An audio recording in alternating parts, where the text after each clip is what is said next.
Harvard Divinity School. Psychedelics and the Future of Religion, The Curious Case of Integration, March 20th, 2024. Welcome, everyone. My name is Jeffrey Breaux, and I'm a graduate student at Harvard Divinity School and a researcher with the Center for the Study of World Religions, where, along with Paul Gillis-Smith, I convene the Psychedelics Sacred and Subversive Reading Group. Today's event is part of the popular series on psychedelics and the future of religion, which is now in its fourth year. The Psychedelics and the Future of Religion series is part of the center's larger, ongoing, and evolving initiative called Transcendence and Transformation, or TNT for short. If you're interested in TNT, we'll put a link to the TNT page in the chat function. We have many upcoming events, including 2 more events in the Psychedelics and the Future of Religion series occurring in April, as well as the inaugural event of the center's new series, Psychedelics and Ethics, which will be on April 16th. The best way to register for these events and to stay abreast of what we're doing here at the center is to sign up for our weekly newsletter, which you can do at the center's landing page.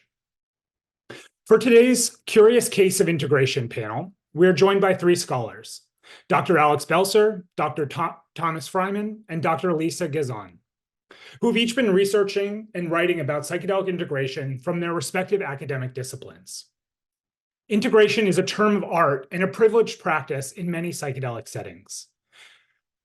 Yet this practice is often approached quite differently depending on the setting itself and the practitioner who is doing the integration. For the next 90 minutes, we will approach psychedelic integration with a hermeneutic of curiosity in order to put forth varied perspectives on the practice, explore the manifold ways spirituality and religion appear in integration setting, and to generate diverse and divergent answers to the question, what is psychedelic integration? The conversation will unfold with our 3 speakers individually presenting their work and perspectives on integration for roughly 20 minutes each. Dr. Belser will go first, followed by Dr. Frymann, and concluding with Dr. Gezon. Before each presenter, Paul or I will appear briefly on the screen to introduce them and their work before they take over to present. After all of our speakers have presented, the 5 of us will all appear together and spend the remainder of our time in discussion and addressing questions from all of you in the audience. With all of that, I will pass things over to Paul Gillis-Smith to introduce himself and Dr. Belser. Thank you, Jeffrey. Hello, everyone. I'm Paul. As Jeff said, I'm a research assistant at the CSWR and a grad student at Harvard Divinity. So without further ado, I'll introduce our first speaker for today. Dr. Alex Belser has been instrumental in the psychedelic research community for over 2 decades. His primary research areas include preventing suicide and improving mental health outcomes among LGBTQ youth, as well as using psychedelic-assisted clinical research to treat conditions like anxiety, depression, alcohol abuse, and post-traumatic stress. He's the founding president of Nautilus Sanctuary, the first nonprofit center for psychedelic medicine on the East Coast. Dr. Belser, the floor is yours. Hey, everybody. I love being a part of this. Between TNT and Subversion, it feels exciting and explosive. I'm going to share my screen a little bit and basically walk you through some of my thoughts on this unassuming question of the future of religion. I'm coming at this from some work that my colleague Bill Brennan and I have done, and we've put our thoughts into a book. So if you're interested, you can pre-order this book from Oxford University Press, and I'll be explaining why and a rationale for why, from an existential and spiritual perspective, it might be helpful to take a different tack in how we work with people who are taking psychedelic medicines. And so here's my shameless plug and some nice things, blurbs from some nice folks. I do receive funding or have been teaching for a lot of different programs. They're listed here for full disclosures. Okay, so psychedelics. What on earth are psychedelics? And how do we think about them? How do we think about the experiences that people have? How do we make sense of it? And then how does that inform our writing, thinking, and practices, especially, so I'm a psychotherapist, I'm a psychologist. And I just sort of, this is a little rough, but I wanted to share the different frames that I think kind of come to a conceptual cluster F in the midst of the psychedelic controversy. Um, and and so, you have a camp of people who are informed deeply by the neurobiological lens, and to oversimplify, they say it happens in the brain, the it being psychedelic action, the mechanisms of action, the question, why do people tend to get better? Less depressed, less anxious, less addicted, less traumatized when they take psychedelics in a supportive therapy context. And this is the camp that asks questions like, if we could put people into a coma and give them the psychedelic agent, would they get better? Or do you have to be awake for it? Is the therapy necessary? Is all of that really important, or just superfluous? There's also the CBT camp, and there was a recent, and it's sort of defined by the sort of mantra that it happens in thoughts and behaviors.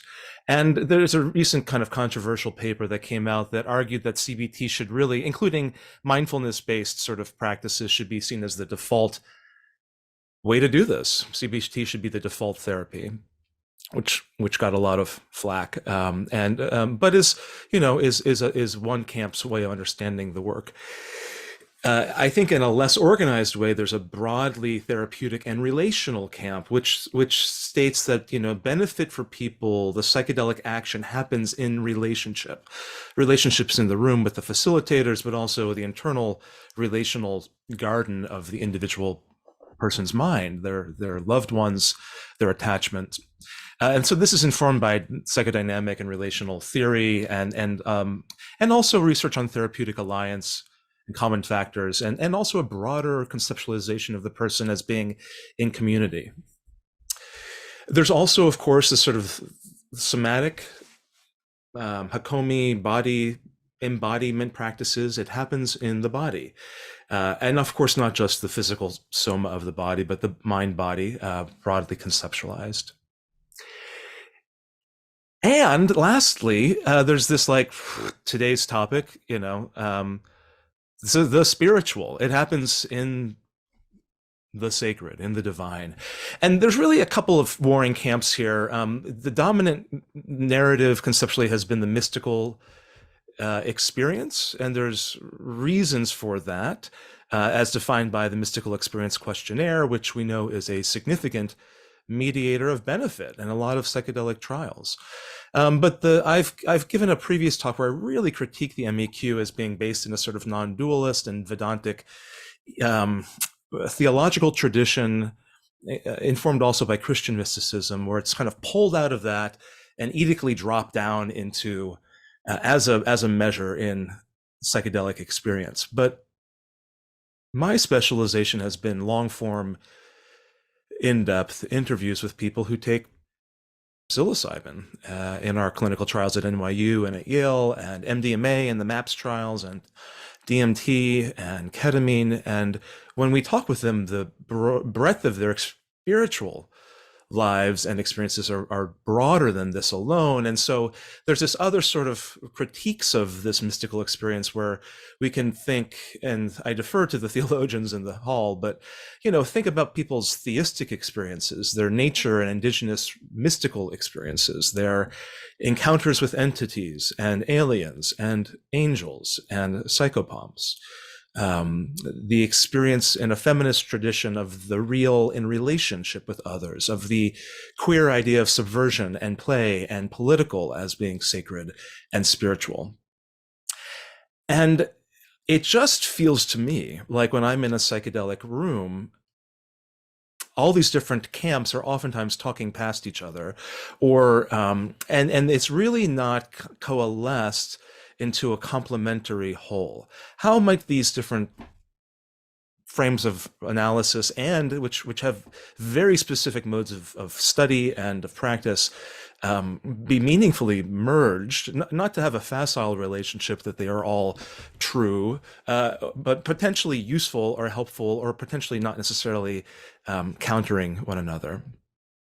And this is reflected in the question of what's the therapy that we should use with psychedelic assisted therapy. And we did a recent meta-analytic review, and there's just a whole dozens of different words that people use. Sometimes it's called psychological support, sometimes it's called psychotherapy, but there are many, many things, that different languages that we use to describe what's actually happening.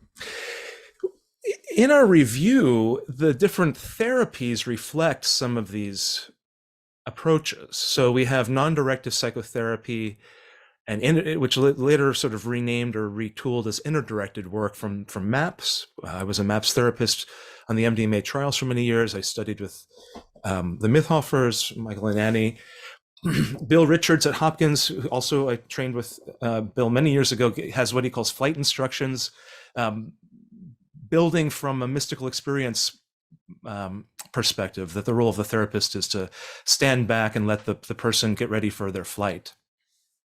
There's the dynamic, the relational approach that people like Jeff Guss and Bennett and Gasser and Vaid have written and spoken about. There's also existential and narrative therapy additions that Jeffrey Guss has pioneered and integrated at our team at NYU. The cognitive behavioral approach, where you take an existing EBT, evidence-based therapy, and say, well, let's do like a set and setting with psychedelics, but also let's use an existing evidence-based therapy like CBT and make that the quit date for quitting smoking. So Matt Johnson at Hopkins has had some success with that. Similarly, we see EBTs like motivational interviewing, used in our trial at NYU with Michael Bogenschutz to treat alcohol use disorder. We see third wave behavioral ACT therapies like acceptance and commitment therapy using mindfulness and meaning making from people like Sloshower and Rob Krauss and Roz Watts. We see perceptual control theory from Compass. We see somatic practices from Bessel van der Kolk. The body keeps the score. Pete Levine, somatic experiencing. It's a really rich soup. We see IFS work from Dick Schwartz and Parts work. We see Ann Wagner taking a lead on couples and conjoined therapy. In the community, my friends Ingmar Gorman and Elizabeth Nielsen have created what they call a trans-theoretical model of psychedelic support for people that are tripping in naturalistic settings. I'm going to focus a little bit on Embark today and really the spiritual aspect of Embark that Bill and I have put together, and why we think it's needed and maybe useful. What we find with these previous existing therapies, there's a lot of limitations. Oftentimes there's just ignoring physical, bodily, embodied experience. There's a lack of focus on the relationship to the therapist and what's happening in the room. The participant is treated like an object or like they're alone and not in a relationship with preparatory and integration work with the therapy team. Oftentimes, clinicians don't get training on, they're not chaplains. They don't get training on religious, spiritual, or mystical experiences, as we previously wrote about in a paper on this topic. Existing therapies don't focus on ethics oftentimes. This is sort of saying, yeah, do the therapy and then abide by your psychologist code of ethics. But it's not necessarily attending to the ethical conundrums and heightened ethical sensitivity of a psychedelic experience of non-ordinary consciousness. The role of the therapist is oftentimes seen as very limited, and there's oftentimes a lack of guidance on, if you give a person a 50-hour training, but that therapist has 5,000 hours of experience as a therapist, how do you incorporate their existing skills? Frequently, in terms of how we explain to the participant and to ourselves what the change mechanism is, it's very limited. And there's also some challenges with, sort of importing edically EBTs and dropping them into a psychedelic setting which is not really where they're designed to be enacted. So there's some challenges to that in terms of what that looks like. So in short, I want to just sort of introduce the major tenets of this model of Embark, which is something we've built for trials at Cybin, and it's been used successfully there and also at a clinical trial at the University of Washington led by Dr. Tony Back. Our intent was to try to address some of these structural limitations and build a psychotherapy from the ground up that's coming out of actual people's human experiences taking psychedelics and what the leading process evidence from speaking with experts in the field has to say about what might be useful. And so Embark has 6 clinical domains. And the first one is the focus here, which is the existential and spiritual. E in Embark the acronym stands for the existential and spiritual domain. We know that people have profound experiences, and we want to prepare them for that and help them integrate. The M in Embark stands for mindfulness. The B in Embark stands for focusing on the body-aware experiences that oftentimes frequently happen under psychedelic influence. The A in Embark is for the affective and cognitive, our feelings and our thoughts about those feelings. Excuse me. The R is for what's often omitted is the relational world, both to the therapists and the person's family members, loved ones, people they're in conflict with. The last piece of Embark in the K is keeping momentum. It's a relapse prevention piece to help people capture lightning in a bottle and translate those altered states of consciousness into altered traits for durable, prolonged benefit. So, as a psychologist, I gotta say, we get almost no training in existential. I mean, there's like a little nod to Viktor Frankl at some point, but there's really very little existential and spiritual training in most clinical programs. I've taught psychotherapy at NYU for many years. It's not part of the required curriculum. So if anything, it's oftentimes an elective.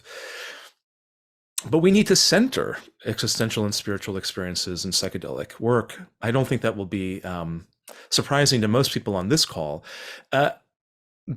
in part because the evidence suggests that it helps people get better, that when people have mystical experience of what's called a full mystical experience on the MEQ, they tend to have lower depression scores, lower anxiety scores, lower rates of addiction. In the next domain of the 6 clinical domains in mindfulness, we want to encourage people to grow their capacity for self-compassion. In the Embark model to treat depression, so Embark is a meta model that could be used to treat depression, anxiety. It can be used and adapted for different indications, but we're focusing today on depression. We might interrupt the ruminative cycle of depression through a cultivation of an awareness of our mental processes with non-judgmental, present-focused awareness. In the affective and cognitive, we don't run away from feelings. We honor avoidance, and we also realize when I talk to people who take psychedelics, they say to me, I felt every feeling I've ever felt in my entire life. And so clinically, how do we welcome those states, deepen those, and transform the feeling states, the intolerable feeling states that often arise of profound rage, grief, loss, and then oftentimes followed by extreme bliss and love and joy. How do we work with that clinically? We want to reduce in depression isolation, and we also want to attend to the potential for relational repatterning, right? That the way that we learned to be in relationship to others can be changed over the course of preparation through integration. And then in the K in Embark is for keeping momentum. So we want to harness increased motivation when people take psychedelics, so that they don't just get better for the day, but they might enact some life changes. And it's a great time to use a neurobiological metaphor to harness that critical learning window that opens up as neurons fire and then wire together to replace old habits of behavior like depressive rumination with new habits of behavior like gentler, kinder self-talk. I'm going to skip over this real quickly. So with Embark, we have all these different psychological mechanisms, and here they are under each domain. So I think that, it's hard for many people to grok conceptually that in most psychiatric treatments, to use that medical framework, the mechanism of action is biological, and it's very narrow. Like, this leads to this, and then we see benefit or change scores. With psychedelics, we see a divergence of varieties of psychedelic experience, and that an individual patient's trajectory is very different. Some people have a profound E-domain existential spiritual experience, and then we have to attend to that in the integration. But some people don't. Some people have a very powerful physical experience. Something changes in their body. They have a release of trauma or a new relationship with their breath and their blood and their bone. And so then we attend to the B domain. And so to narrowly confine our thinking to be just one or the other is a little narrow and unfortunate. In Embark, we have 4 cornerstones of care. And this is an attempt to really center ethics in our practice. And if you're interested in this, you can check it out on the website. But we want to provide and encourage trauma-informed care, culturally competent care, ethically rigorous care, and collective care. I'm just going to focus in the last few minutes before I close and hand things over that we have an incredible team of people that have put this together. And if you're interested in using this in your clinical trials or studying it in class, you feel free to purchase the book, but we also have a free course online at embarkapproach.com/open access, open-access. So you can go to embarkapproach.com and the entire fundamentals course is available there for free. We've had over 3,000 people register. I think to return to the first slide, the existential and spiritual, religious, mystical experience is really a challenge in many ways because people have such profound and profoundly different types of experience. It's not one thing. It could be oceanic boundlessness, but it could also be experiences of profound meaninglessness, encounters with death and mortality, or you might see an angel or a DMT alien. And so it's a pretty broad set of phenomena that have to be managed clinically. We don't necessarily understand the mechanism, but we do try to provide a framework of spiritual evocation and existential psychotherapies and meaning-centered therapeutic approaches, which has a long history in psychotherapy, is not new, but to really put it forward in the work, in the prep work. And we also encourage spiritual self-development, the sense of one's identity and one's relationship with spirituality, which we define broadly and try to use the language of the person when they come into the room.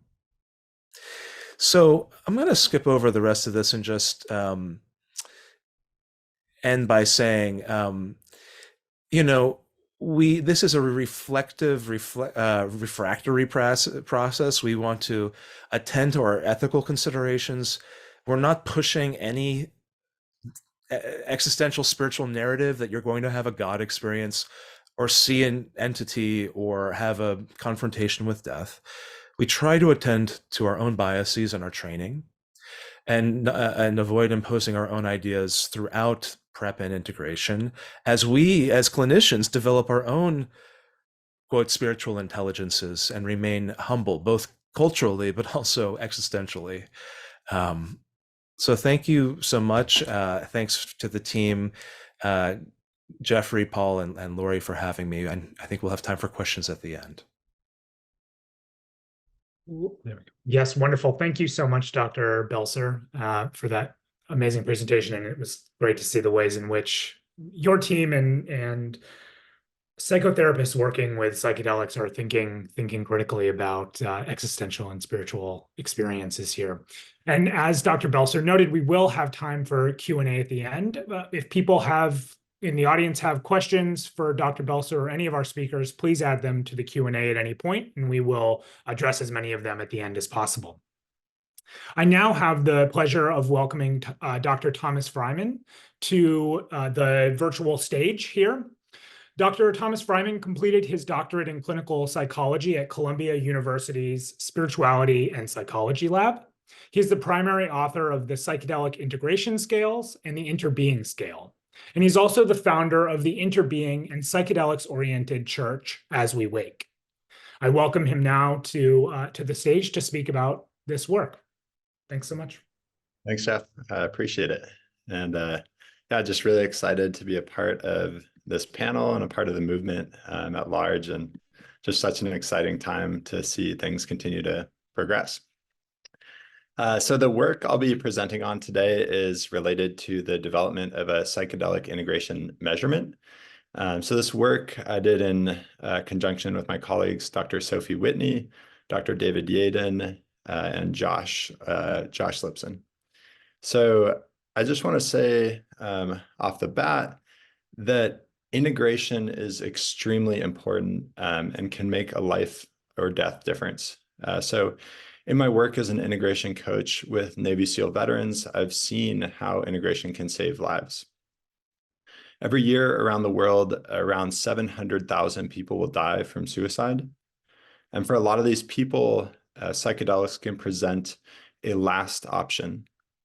And psychedelics have an incredible capacity to transform intense states of despair into a shining seed of hope. But without knowing that the seed needs to be nourished, that seed of hope can easily die. And for those people who lose that final seed of hope, the results can and have been fatal. And while it's not always life or death, it is vitally important for us as a culture to understand what integration is so that we can communicate it and we can talk about it better and transmit that knowledge to the people who are embarking on these journeys, often at very desperate times in their lives. And for the other people who may not be at such desperate times, integration is still of vital importance. It can cause the difference between just a sort of fun or profoundly world-shaking experience being a one-off time thing versus something that can actually transform our lives indefinitely. So I just want to kind of acknowledge that, the central importance of integration in this movement. So when we started this research, there was no definition of integration that was widely accepted, and there was no measurement of integration out there. So it was kind of a general call for people to understand better what is integration? What are we talking about when we're talking about integration? How do we know if we're integrating or not? What are the behaviors of integration? So I'm going to start with that just general discussion of the theory of integration. So to start, we can think of integration on a very broad sense as making connections. So just weaving things together. That's just integration at large. And particularly, we can think of integration as meaning weaving different or disconnected parts together. When we think of integration as applied to psychedelics, those different parts are often the world of the spiritual, the non-dual, intense emotions, non-ordinary states, and the world of the mundane. So our daily lives, our traffic, our relationships, our work, our jobs, etc. How do we take those two worlds and meaningfully weave them together? That is psychedelic integration. So we put forward a definition of psychedelic integration, one of many proposed definitions. And the definition we put forward has 4 components. So one is that it's a process. Integration takes time. It's ongoing. One is that it is a translation. So there's connection between different parts. Another aspect is that it entails positive changes, so that weaving these parts together makes us a more whole person. That's inherently helpful. And the last component is that it is embodied. It is carried out in daily life. So taken all together, our definition is the process by which a psychedelic experience translates into positive changes in daily life. All right. So we can think of integration kind of like a seed. And we can draw this analogy between a seed growing into a tree and an individual integrating their experience and growing as a person. So you can think about the psychedelic experience as the seed of some potential. And it can be an incredible seed. It can be the most amazing transformative experience, but without sufficient nutrients or attention given, it will just remain a seed. So what are those nutrients? We can think of the equivalent of light as reflection. So the light of our awareness given to that experience, without any awareness given, it's sort of like not having any sunlight on a seed. If you never pay attention to that experience again, eventually it fades out. We can think of watering the seed as akin to making connections. So we have a transformative psychedelic experience. How do we then use those emotions, those learnings, those teachings, and actually connect that into our life to live life differently, improve our internal and external state? And when we think of weaving those elements together, the natural outcome, just as with a seed, there's growth, with a person, there will be growth. And we can think of that as the internal state of feeling settled, harmonized, and improved. So this was sort of the theory that we had coming into psychedelic integration as we were thinking about reading the literature, talking to different experts, both in the clinical world and in the ceremonial world. So we took all this literature review and started our research process with basically breaking the concept of integration, psychedelic integration, into two major domains. So on one hand, we can think of what are the behaviors related to integration. So what am I actually doing to engage with my integration process? And on the other hand, we can think of, do I feel integrated internally? So that's the experience of integration. And then within each of those domains, we identified subdomains. So reflection and connection being the two major subdomains of behavior, and then feeling settled, feeling harmonized, and feeling improved as the subdomains within the experience of integration. So we're starting to map out this concept of psychedelic integration in a conceptual, theoretical way. And the step after that, in order to get to some actual tangible items to assess integration, is to create these indicators. So how do we know that somebody is reflecting? How do we know that they're making connections? How do we know that they feel settled or harmonized? So we created these theoretical indicators, which are listed below in a simplistic way. And then from those indicators, we eventually create a massive item pool of 250 items, and use those items to measure integration and get, basically we put the items out there and get a whole bunch of people's feedback. So we did cognitive interviews, asking people about their thought processes as they're answering the items. Is this what we intended for it to measure? Is this the type of thinking that we would want to follow from an item? We asked a lot of experts about the succinctness of the questions, basically whether they're conceptually valid, whether they measure what we're intending to measure. And we did a whole bunch of statistics, and we came up with a final psychedelic integration item set. So it's a little bit on the theoretical background of approaching creating an assessment of psychedelic integration. So I now want to explore using that integration tool in practice. And something I think that has been really rewarding about this endeavor is that it really extends beyond just research. It's not just for scientists to look at theoretically what is integration and used in studies to get a sense of the correlations and causations of integration, but it also has practical implications for individuals.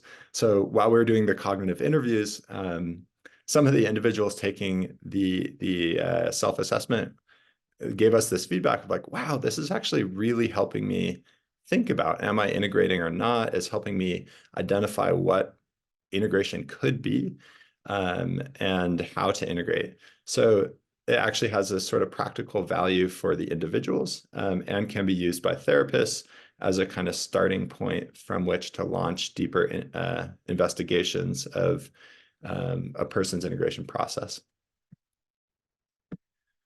So at this point, I would encourage each one of you to call to mind a recent large psychedelic experience that you had, or if you've never had a psychedelic experience, to call to mind a recent impactful life event. And when you call to mind that event or psychedelic experience, I'd like you to take just 30 seconds or so.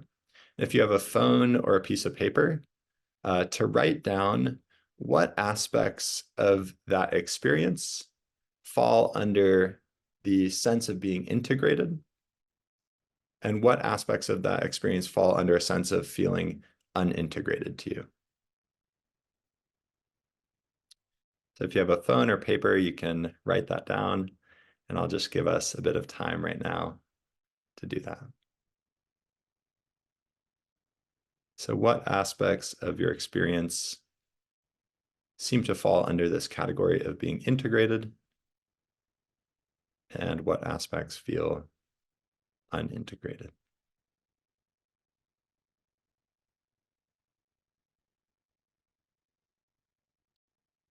So this will be just the beginning of a deeper exploration of using this self-assessment to start to dig into our own integration process, kind of giving a sense of how this tool actually works.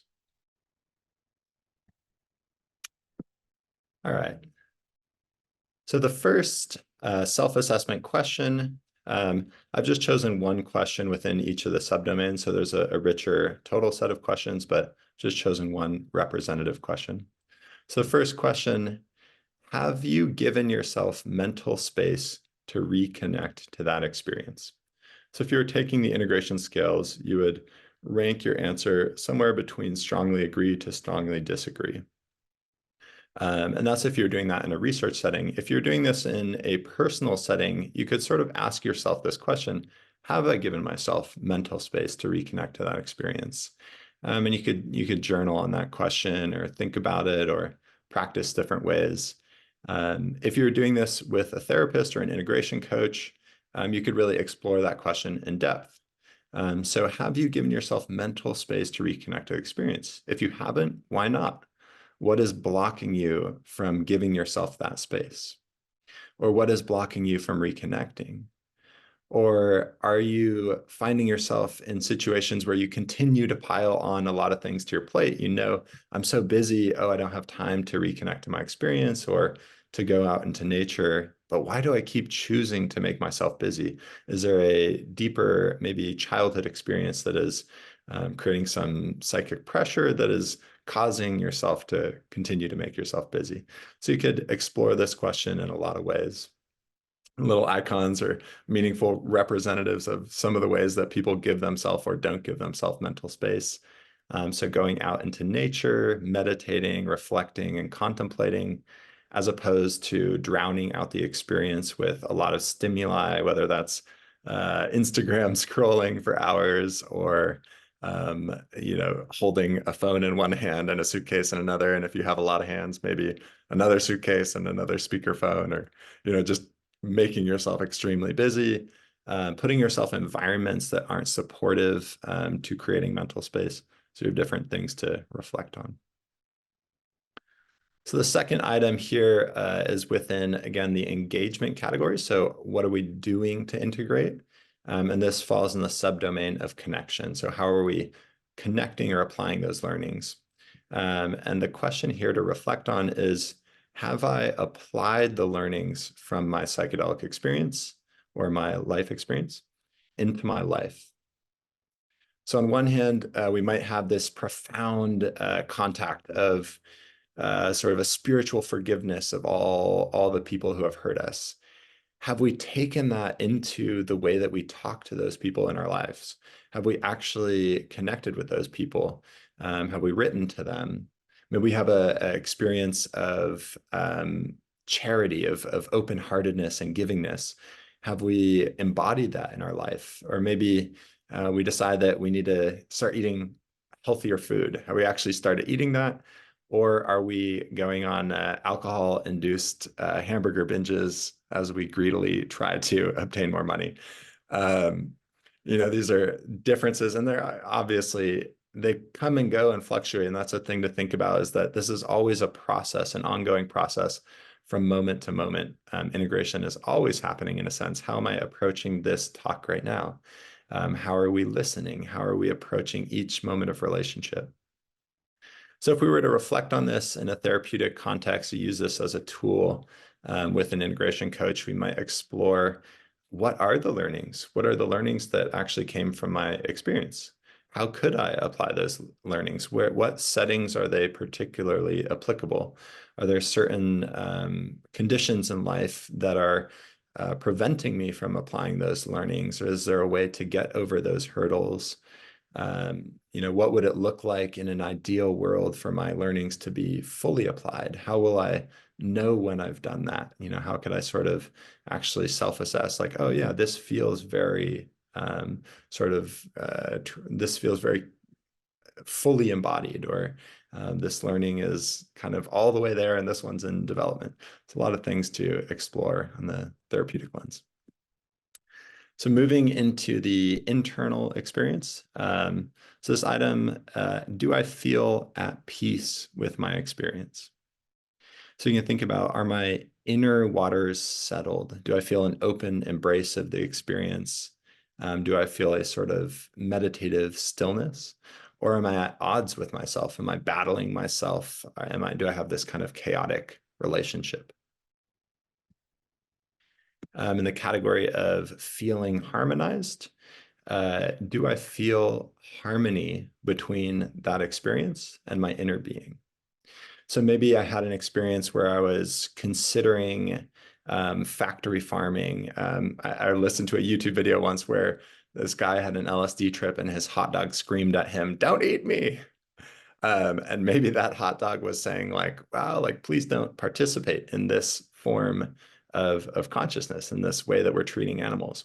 Am I still eating hot dogs after that hot dog yelled at me?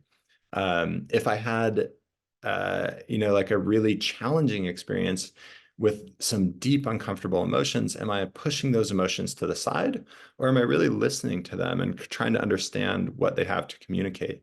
And once I've heard their message, have I actually translated those messages into my life? Have I changed and shifted and adapted? Am I flowing with that experience and what came from it? And again, you could imagine a lot to explore in the therapeutic context. And lastly here, do I feel improved? So just self-assessing, is the way that I'm interpreting my experience having a positive impact on my life? So in that case, you could think about, how am I interpreting my experience? Is it rigid and fixed, or is it flexible? Is the narrative that I'm telling to other people, or the narrative that I'm telling to myself, actually making my life better? Do I feel that? Do I feel, wow, I'm so glad about the language I'm using. I'm so glad I see how I can use this experience beneficially. Or am I resisting it? And is that resistance reflected in my language? Is it reflected in my emotions? Am I blaming other people? I had my first ayahuasca experience. I had a non-experience, and I remember having this sort of implicit sense of blame of that it was like the shaman's fault, the facilitator's fault. And it was a great learning experience. It was many years ago. And since then, I've been super grateful for that. It's taught me basically that non-experiences can expose our expectations. But it took me a while to arrive at this narrative of understanding the benefit of that experience. So am I blaming other people? Am I blaming myself?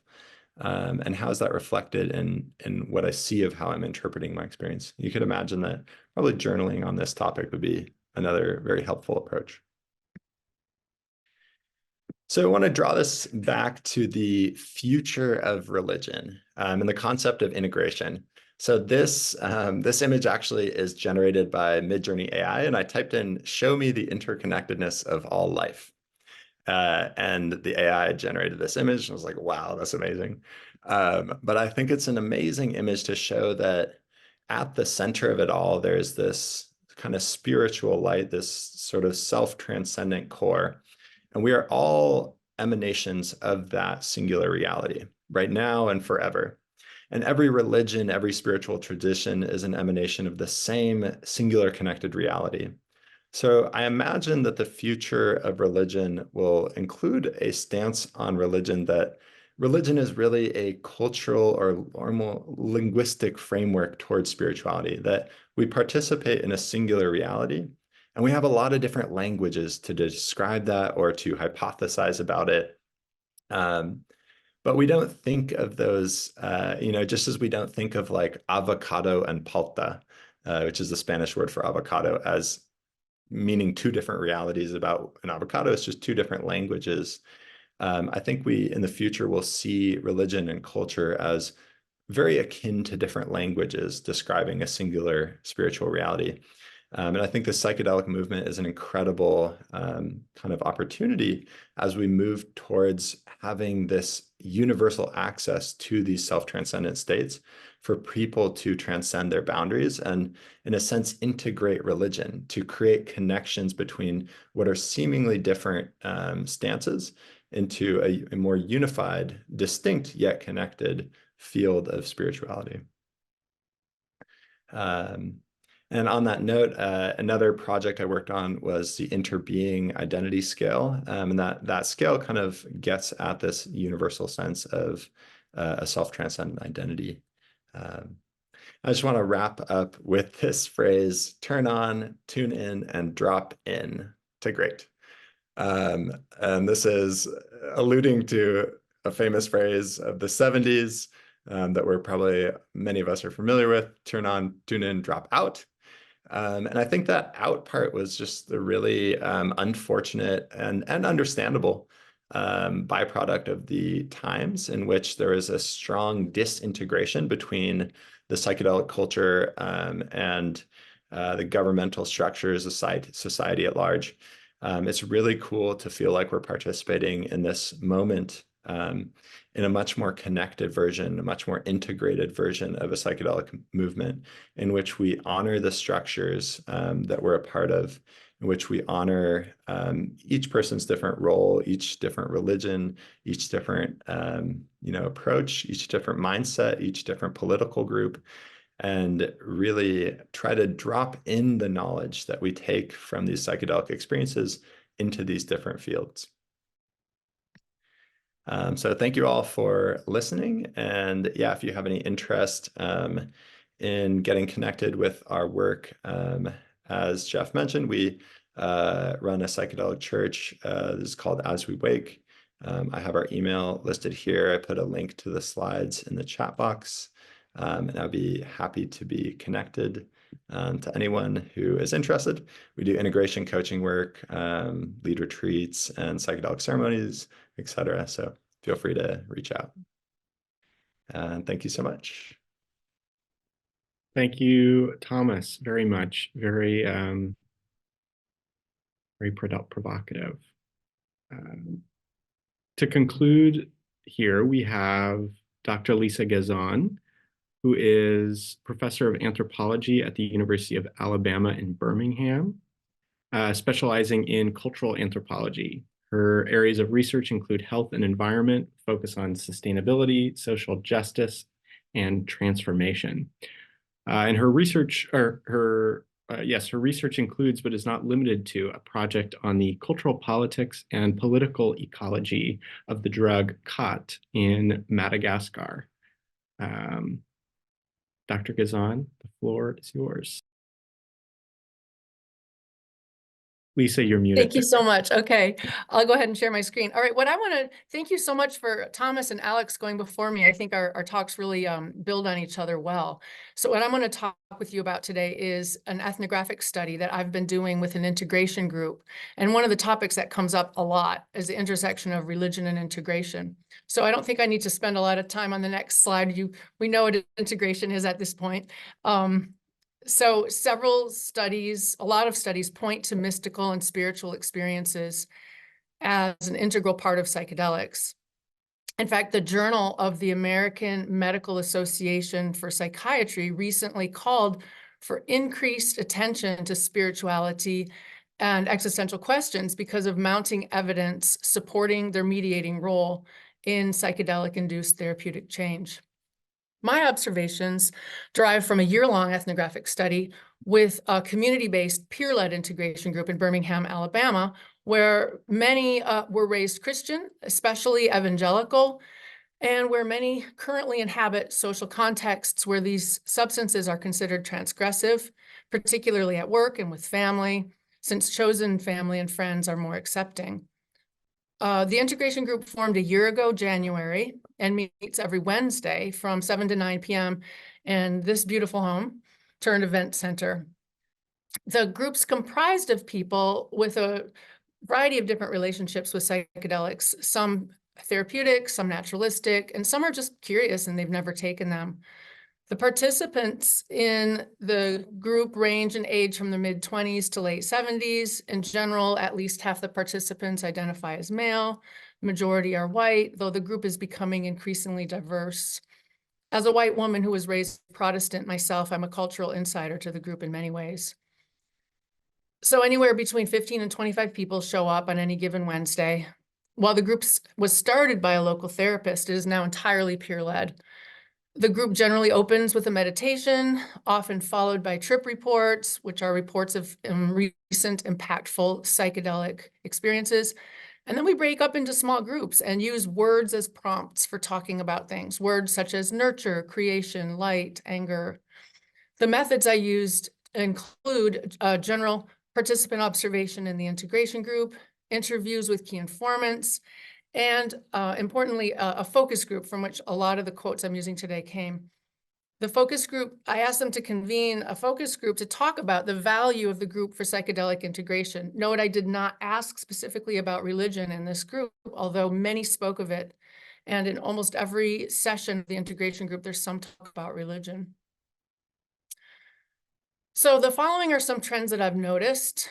Is one of the things, the first point I want to make is that psychedelics have provided opportunities for people to repair religious ruptures. Ruptures being things that attenuate people's connections with religion as an institution, as an organized practice, as a wisdom tradition. These ruptures may result from cognitive dissonance, religious trauma, lack of spiritual or mystical connection, or some combination of those. As for cognitive dissonance, there have been a number of people in the integration group who've shared feeling disconnected as children between what they understood the church and their caregivers to stand for, things such as love and a moral compass, and then what they experienced in their homes, where people were unkind to each other at best and abusive oftentimes. They couldn't make rational sense out of the disconnect between the church and their ordinary lives. A related experience is religious trauma, which is experienced by people who felt oppressed by religion in some way, perhaps from strictures compelling obedience and compliance, moral condemnation for not fitting in, shame associated with not being able to live up to its ideals, say in the case of sexual assault, for example. More succinctly, religious trauma was defined by Stone as a pervasive psychological damage resulting from religious messages, beliefs, and experiences. So I want to tell you a particularly powerful story is that of Jamie. Jamie is a single white mother of 2 elementary school-aged children who grew up in poverty in the post-coal Appalachian foothills in Alabama, in Walker County, the heart of Alabama's opioid crisis. She grew up surrounded by addiction, abuse, and neglect. Jamie had done ketamine-assisted psychotherapy in late 2022, and she learned about the integration group from her therapist. She joined the integration group in early 2023 and went on to do other psychedelics, both in therapeutic and naturalistic settings. In the integration group, Jamie talked about her experiences growing up in the church. Church was always about doing the right thing, but it never connected to the trauma she experienced outside of the church. To the focus group, she said, when I was growing up, I had a very, I guess, abusive, traumatic, I was living in hell. But I was always told that, go to church, do the right thing, you'll get rewarded for your struggles. So that's initially why I went to church, even though it didn't make sense with all the things going on around me, how that was the answer. But as I got older, I was going because it was a place of community.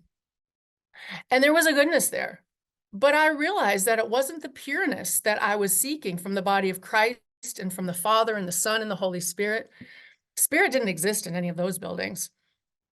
In the group and following her psychedelic experiences, she felt some of what she termed the pureness that she had always thought the church should be.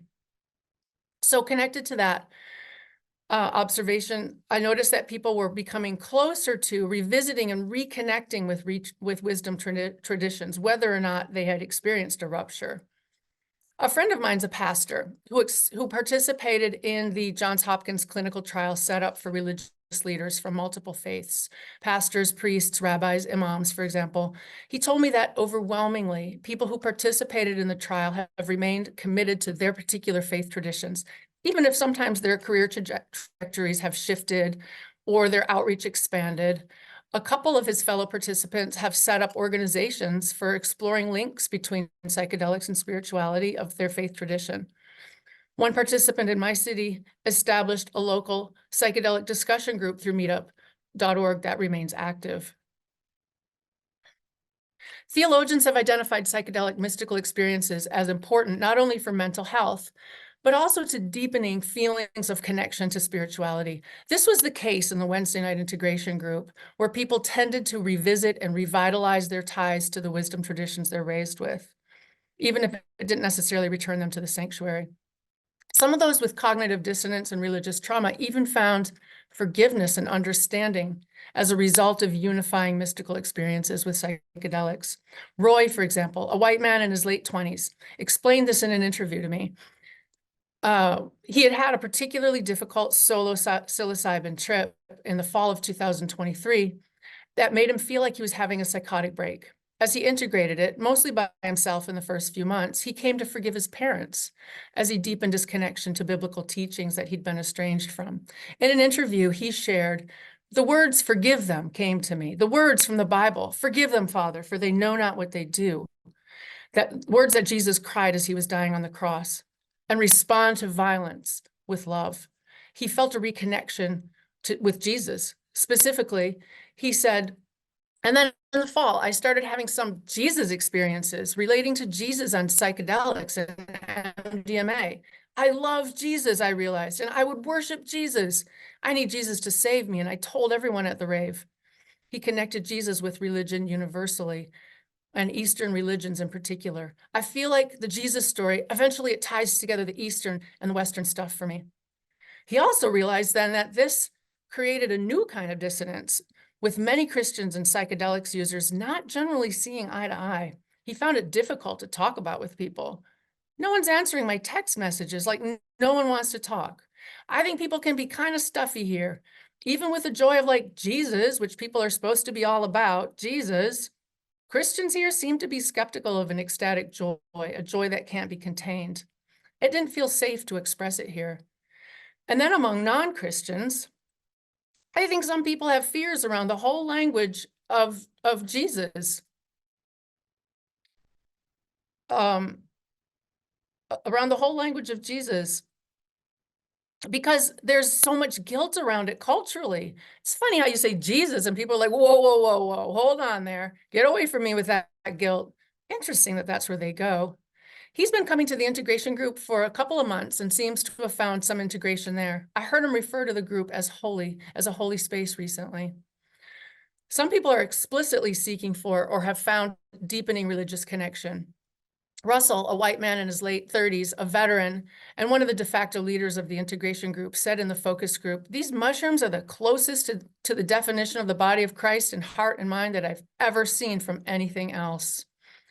In addition to seeking mystical experiences with psychedelics, quite a few have found themselves drawn to developing new understandings of religious teachings, connecting with, say, the teachings of progressive scholars like Richard Rohr.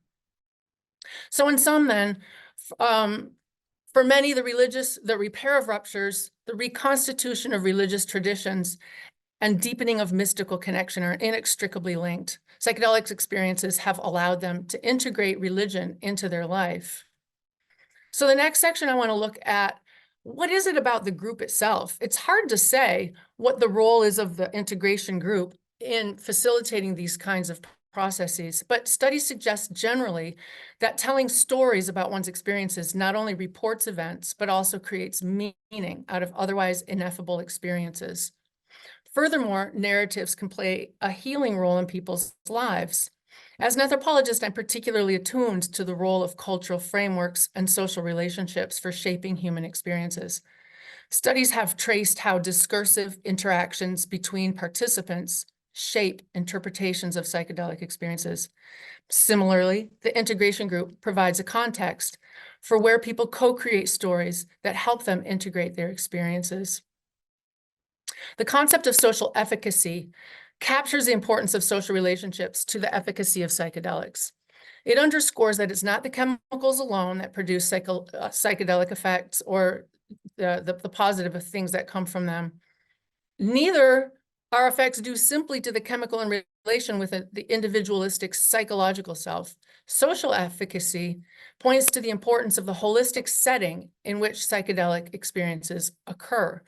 Setting includes not just the immediate environment in which psychedelics are consumed, but also the social relationships outside of the immediate context of consumption, as well as political, economic, legal, and historical contexts that frame their use. My ethnographic research with integration groups has underscored the importance of extra-therapeutic, community-based social relationships as being critical to the efficacy of psychedelics in this context. Specifically, the group has helped people process ideas about religion. So I'll tell you the story about Kate, who's a white woman and a former megachurch pastor. She had experienced major life transformations within the past 3 years, including the birth of 2 children, severe postpartum depression, moving to a new city, and the loss of her lifelong evangelical faith. In the focus group, she said that she had anxiety and depressive orders, like real bad, like panic attacks on the floor while my 2-year-old is trying to dry up my tears every day. She started looking into psychedelics and did ketamine-assisted psychotherapy. Her therapist recommended our group to her. After her first integration group meeting, she told her girlfriend that the group felt like all the good stuff of what we love about the church without any of the yucky stuff. She talked about the role of the group. She saw others in the group who'd had transformation, and she said she had just like the slimmest hope that that could be me. And it was enough to keep me coming back. I just needed people so bad. By the time of the focus group, several months later, she had experienced a profound solo psilocybin experience in a naturalistic setting with a sitter. And her transformation was overwhelming and obvious to those who know her. It's worth noting that even though she lost the evangelical faith that had been the cornerstone of her life, she hasn't rejected the idea of God, but feels permission to believe he's even more expansive and more loving than the box the church tries to put him into. The group helped integrate that spirituality back into her life. I also want to return to Jamie, who had not found the goodness she was seeking in the church. About the integration group, she followed her above statements with, "This group, it's been positive for me. It's helped me love myself and to love other people again. It's like the pureness I've always wanted to experience." Another participant in the group similarly stated, "It's church for me, and I mean that in a good way. Fellowship, you know. The community and the integration provides is part of this effectiveness." So why does attention to religion matter in discussing psychedelics? There's many studies that show the value of psychedelics for positive mental health outcomes, and integrating one's relationship with religion is part of that quest for many people. But aside from just dealing with mental health issues such as treatment-resistant depression, many without those challenges also experience an overall boost in well-being from psychedelic experiences. It's important to remember sometimes that health is, according to the WHO, health is a state of complete physical, mental, and social well-being, and not merely the absence of disease or infirmity. Health is about quality of life. It would be irresponsible to tout benefits of psychedelics without noting their limitations and even potential for harm. Psychedelics are not safe for all people in all contexts, and there's evidence of abuse of power by some psychedelic leaders. And while set and setting are important, we can't forget that these are powerful chemicals. Some have enduring challenging experiences and other adverse reactions. Some never achieve the mystical experiences they may expect and crave. It's critical when talking about psychedelics to the public especially, to be clear about the risks as well as the potential benefits and to engage in conversations about ethical practices. Caveat aside, I saw people seeking and embracing psychedelic-related spiritual and mystical experiences as a way toward quality of life and healing. This is backed up by research as well, other research as well. And I'm proposing, based on my ethnographic research, that reasons for the importance of spiritual integration include the role psychedelics play for many people in repairing religious ruptures, integrating spiritual wisdom traditions or just spirituality into their lives, and increasing the pleasures of connection to the divine. To return to the title of the panel, perhaps integration is curious because of its wide, holistic reach across biochemical, sociocultural, and spiritual phenomena, and also because of the promise it holds for good combined with ethical responsibilities regarding harm. I want to end with the words of my friend and colleague, Dave Barnhart, a Methodist pastor in LPC. He said that when we talk about spirituality and psychedelics, I believe it's vitally important that we connect spirituality with action, because this is part of the work of integration. I argue on the one hand that integrating that religion and spirituality is important to well-being, and that everyday social relationships provide an important container for such integration. This has many implications, including for harm reduction. Part of the call to action is in normalizing conversations around psychedelics, because that is harm reduction. Some of the work involved is that of decolonization, involving financial and legal accessibility and creating safe legal spaces for the inclusion of diverse populations. Thank you. Thank you so much, Lisa. I will welcome our full panel to the virtual stage here. We have quite the collection of questions here, some of which I am very appreciative of each of you responding to in the chat. That's very, very helpful. There are a few that are sort of circling around this question of who can facilitate integration. One question from Hunt, I will pose. I think he puts it in a really nice way, but I think sort of connected to this broader question of who can and who should be facilitating integration. Hunt says, we would never turn even a well-trained religious professional loose to deal with psychological matters, but there is such resistance in clinical settings for bringing well-trained religious professionals into these often deeply spiritual settings. Chaplains, appropriately trained spiritual directors, and parish clergy with pastoral training can be very valuable as part of a care team. With a little extra training, religious professionals can be so valuable. How to get there? I'll turn this over to the three of you. Who can facilitate integration? Who should not be facilitating integration? What do we think?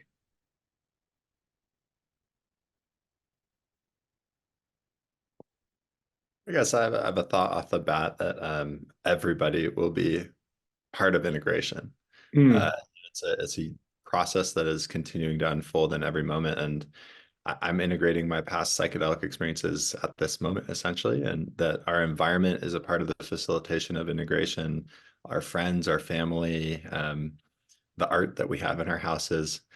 And I suppose there's a difference between that kind of like informal, sort of global aspect of integration and maybe like a clinical aspect where the integration is of clinical conditions. So if we're dealing with clinical disorders, then I think it falls within the scope of clinical therapy. If we're dealing with spiritual aspects, then it might be more appropriate to go to a spiritual professional. I think Alex touched on that there's a lot of different categories of integration, and so it might make sense, depending on the experience, to turn to a different person. Alex or Lisa? So I give like an entire talk about this topic because it's really, really an area of friction. Well, first of all, I'll say that it's not entirely so. I know that there's like a program at Emory to bring chaplaincy into the work. Our research at NYU, in conjunction with Hopkins, with religious leaders, we've been giving priests, clerics, rabbis, and imams psilocybin for 8 years and have interviewed them and collected data and are about to report those data. And even the like psychologists who are leading, and psychiatrists who are leading this work, are oftentimes like deeply spiritually trained, and sometimes formally and otherwise informally. That being said, usually this is about like, there's not enough people, it's not scalable, we can't, there's a shortage already of psychiatrists, psychotherapists, in the world, so let's do what ketamine did and use a nursing model, because we have all these, there's a shortage of nurses too. We don't have enough like licensed professionals, like let's use paraprofessionals or coaches, and then of course psychedelic chaplaincy is another option, and there's a variety of different problems with each of this.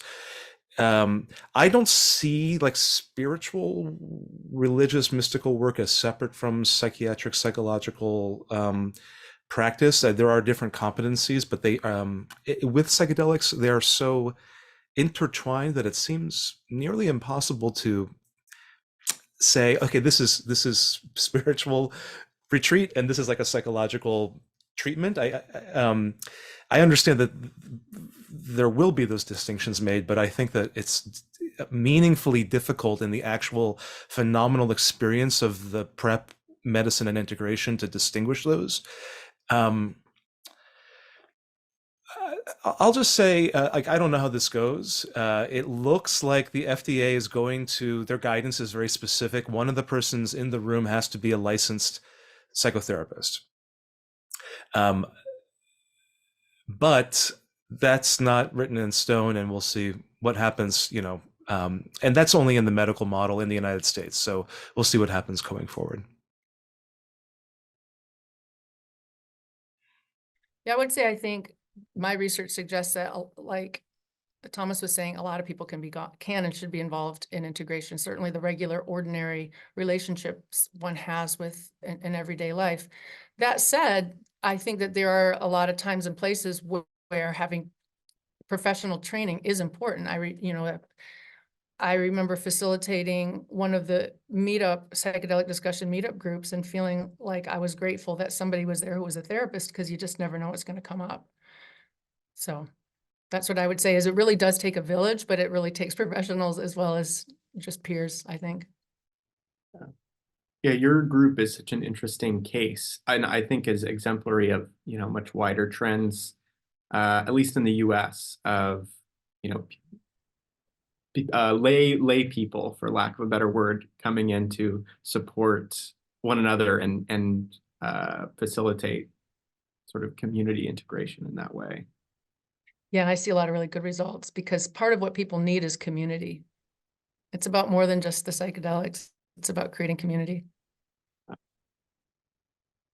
I have a question here from the audience. It is a little bit orthogonal to that, although maybe not as much as it might seem. But this was a question that was posed specifically to Alex, but I think is actually worth opening up to the entire group. And it was a question about relationality. And specifically, it was the question was regarding whether or not relationality to the substance is being included in the EMBARK model.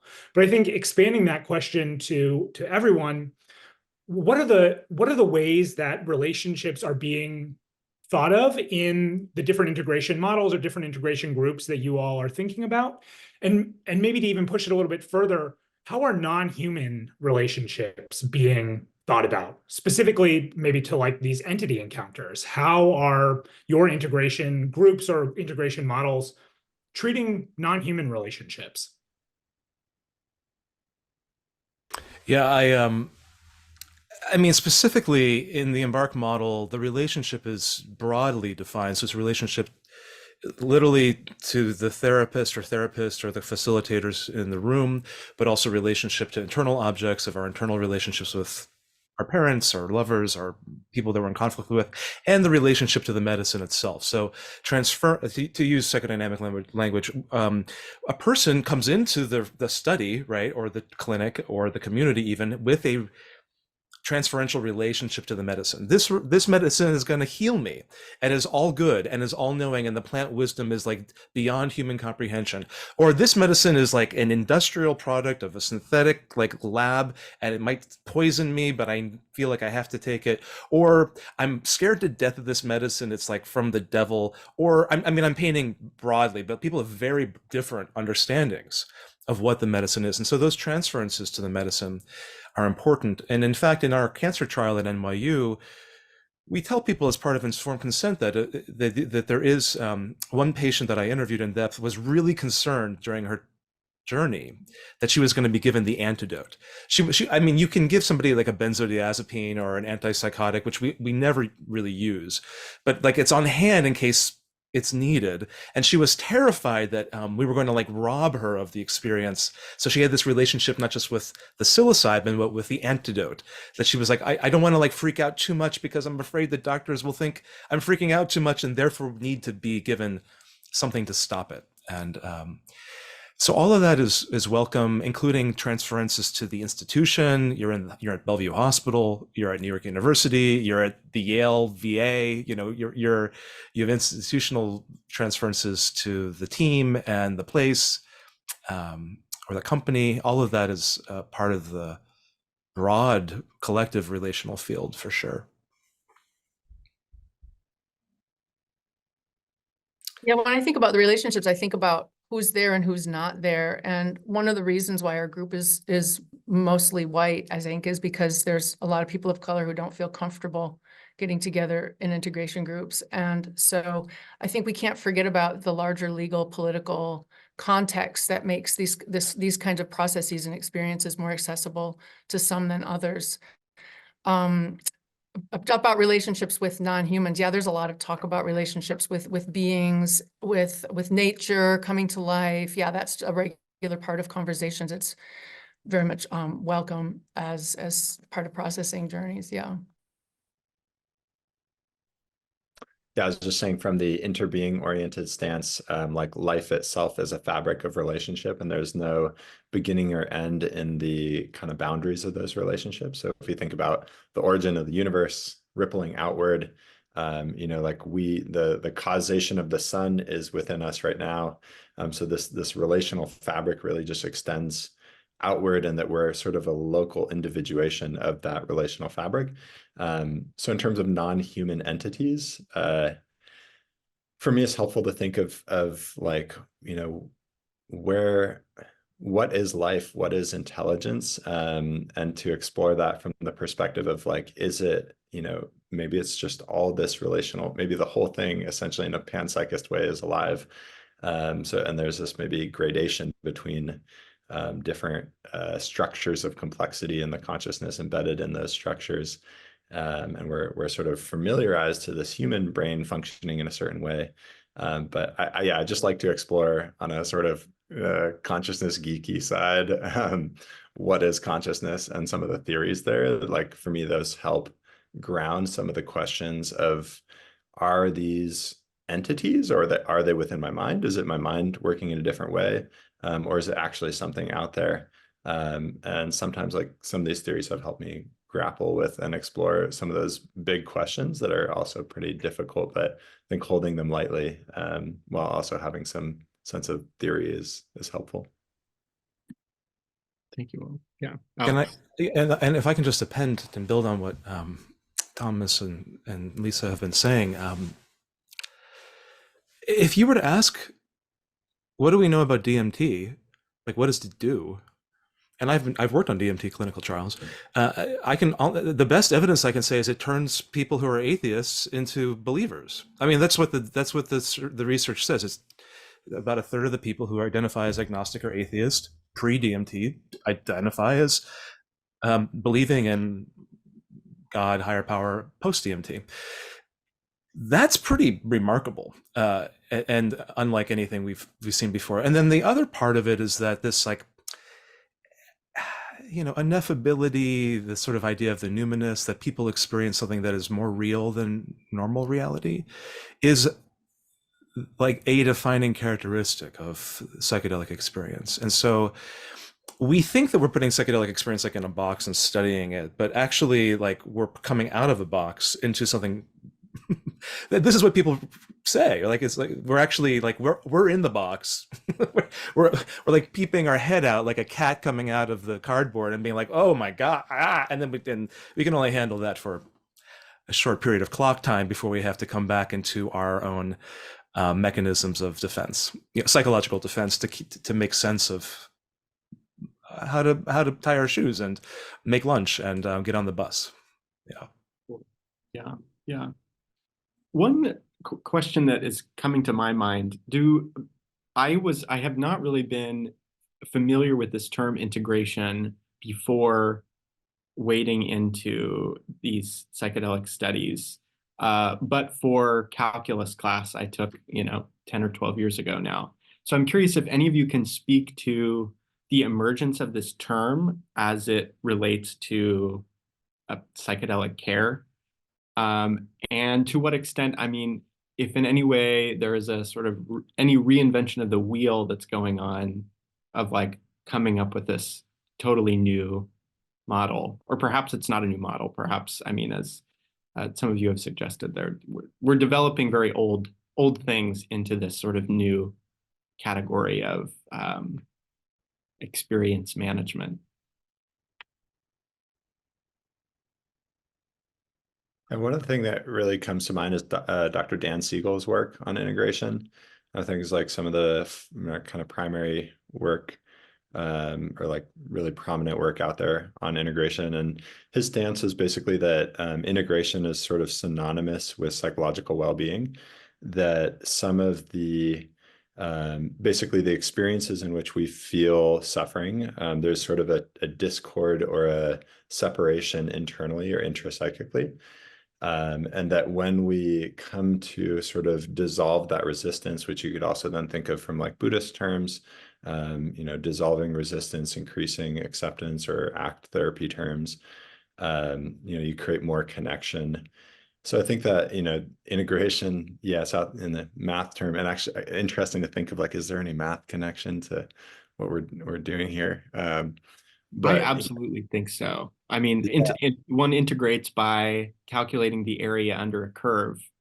Integration is basically calculating the total area of an experience in some way and providing an output that becomes meaningful in some other setting.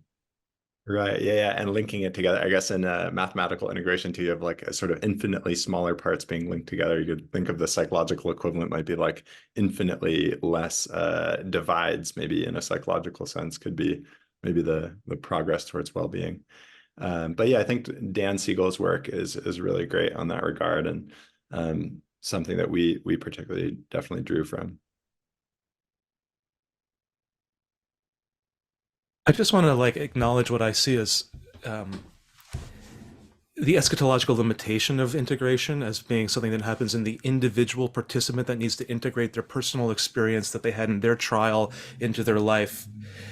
Whereas what my understanding is that because psychedelic experience is so often eschatology destroying and so often awakens us to the way in which the collective structure is oppressive and untrue and unhelpful, that the work of integration, it's like a culture that only sings songs about love because we all are lacking in love. Like the psychedelic obsession with integration is because we're so unintegrated, like collectively, theoretically, clinically, medical, industrially. Like the work is not for the individual to integrate themselves to the experience so much as to integrate the culture to the experience as mediated by our body, breath, and mind. Mm. Yeah, we're sadly getting close to time, but maybe just actually, Lisa, I would love to hear how in your ethnographic work this question shows up. It was a question also posed in the Q&A about what do we do with the fact that these experiences are often, at least in the United States, happening in a capitalist context, and people are integrating back into lives or integrating an experience into a life that maybe is, like Alex just said, disintegrated. How are your participants or the study integration group, how are they navigating capitalism, if that's not too broad of a question? Yeah, I know just looking at the literature on these kinds of things, some people are talking about how it's, it's reinforcing capitalism, and other people are saying it provides space for people to break out of capitalism. I mean, I think everybody has really different relationships with capitalism. I mean, people need to pay their bills, and it's not like a conversation. It's not something people are talking about a lot. I think people are more ecologically and environmentally focused. I think that they've got those kinds of values, but there's not a lot of ideal context, conversations about, say, ideological relationships with capitalism per se. Although I do think at the end of the day, I think people are critical of it and want to embrace love, like the image showed, love instead of money. I think that's a very clear common value. I wanted to say about the integration thing. It reminds me of rites of passage, where the last stage in a rite of passage is integration. After the liminal period is coming back with a new sense of self and a new sense of position in the community that you're in. And, I think integration is kind of like that. I think in many indigenous contexts where people are doing psychedelics, there's not really a word for integration, because it is just sort of part of the rhythm of life and part of the end part of a ritual process. That's all I want to say about that. And I think also in the integration group, when you have friends who are doing it with you and you're part of a community, it becomes less a thing. Integration is less a thing, and it's more just your life. Right. Yeah. The nature of this group, and that, people are continuing to show up for months and months and months, I think points to precisely this. I think with that, we can land this cosmic integration spaceship. Many thanks to our speakers today, sharing your work, and to everyone in the audience for your careful attention and wonderful questions. And of course, we're grateful to the CSWR staff, our director, Charles Stang, associate director, Gosia Sklodowska, and our event coordinator, Lori Sedgwick, and the rest of the CSWR staff for their support. As mentioned at the start, we have 2 more Psychedelics in the Future of Religion series events this semester. The next one will be on April 4th at 5:30, same place, same time, where we will be in conversation with the philosopher, Dr. André van der Broek, about his book, Ayahuasca as Liquid Divinity. The second will be in person at the CSWR on April 30th at 5:30. In conversation with Eric Davis on his upcoming book, Blotter, The Untold Story of an Acid Medium, and registration is required. We're also launching a new in-person series, as Jeff mentioned, on psychedelics and ethics. Our inaugural event will be on April 16th at 5:30 in the Sperry Room at the Divinity School, where we will introduce the ethical quandaries that psychedelics present from legal, biomedical, and spiritual care perspectives, and registration is required as well. With that, we will bid you all adieu for the evening. Thank you for your attention, for your thoughtful questions, and we wish you a lovely rest of your Wednesday night. Thanks so much. Sponsor, Center for the Study of World Religions. Copyright 2024, the President and Fellows of Harvard College.